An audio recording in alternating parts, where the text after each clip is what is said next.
নমস্কার সবাইকে, রাধে রাধে। আমি রত্নদীপ ভট্টাচার্য, জমিদার বাড়ির ছেলে। আজ আমি আলোচনা করব ভট্টাচার্যবাড়ির দুর্গাপুজোর বিষয়ে। বিষয়টির নামকরণ হলো ভট্টাচার্যবাড়ির দুর্গাপুজো। আজ আমি রাজপুরের অর্থাৎ আমার বাড়ির অতি প্রাচীন একটি দুর্গাপূজার কথা বলবো। এই পূজা হয়ে আসে প্রায় 900 বছর ধরে। এই পূজাটির প্রতিষ্ঠাতা হলেন বসন্ত কুমার ভট্টাচার্য। এ সময় বসন্ত ভট্টাচার্য কোনো এক বিরল রোগে খুবই অসুস্থ হয়ে পড়েন। কোনো বৈদ্য কবিরাজ দ্বারা তার চিকিৎসা হচ্ছিল না।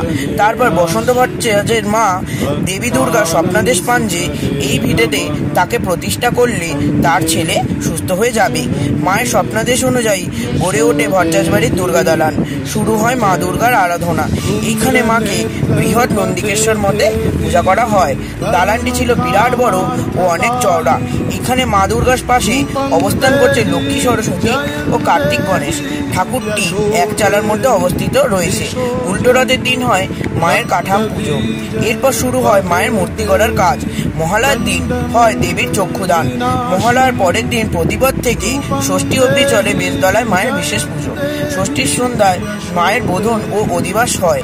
তাহলে বোধন এখানে আমি একটু বলে নিচ্ছি।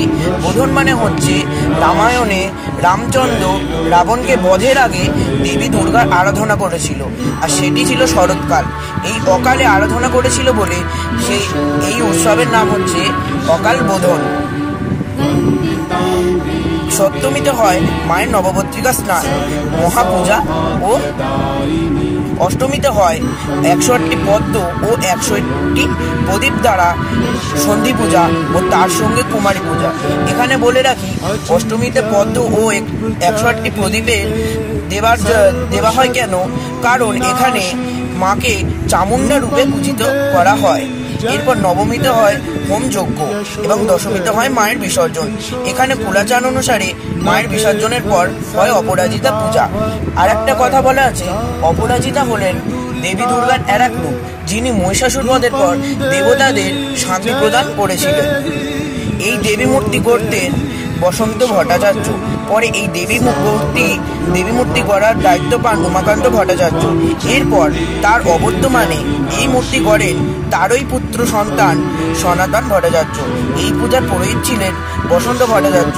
পরে তার অবর্তমানে এই পূজার দায়িত্বভার পান উমাকান্ত ভট্টাচার্য।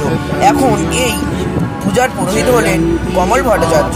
বর্তমানে দালানটি ভেঙে যাবার কারণে উঠানে প্যান্ডেল তৈরি করা হয়। তবে এই পূজা কোনো বছর বন্ধ হয়নি। ছোট বড় হলেও এই পূজা চলে আসছে। এখানে মাকে 3 দিনে 3 রকম ভোগ দেওয়া হয়। যেমন সপ্তমীতে ফ্রাইড রাইস, অষ্টমীতে খিচুড়ি ভোগ ও নবমীতে পোলাও ভোগ দেওয়া হয়। এছাড়া মাকে সকালে ফলের ভোগ ও রাত্রিরে লুচি ভোগ দেওয়া হয়। মাকে ও মায়ের সন্তানদের অর্থাৎ লক্ষ্মী, সরস্বতী, কার্তিক, গণেশ ও অসুরকে গোটা ধুতি এবং লক্ষ্মী সরস্বতীকে গোটা শাড়ি এবং মা দুর্গাকে গোটা আসল বেনারসি পরানো হয়। মা এখানে শান্তিদায়িনী, খুবই জাগ্রত, সবার মনস্কামনা পূর্ণ করেন। আবার সব জায়গায় বলি হলেও এখানে বলি প্রথা হয় না, কারণ আমি আগেই বললাম এখানে মা শান্তিদায়িনী। তাহলে আজ এই পর্যন্তই রাখছি। আশা করি ভিডিওটা আপনাদের ভালো লাগবে।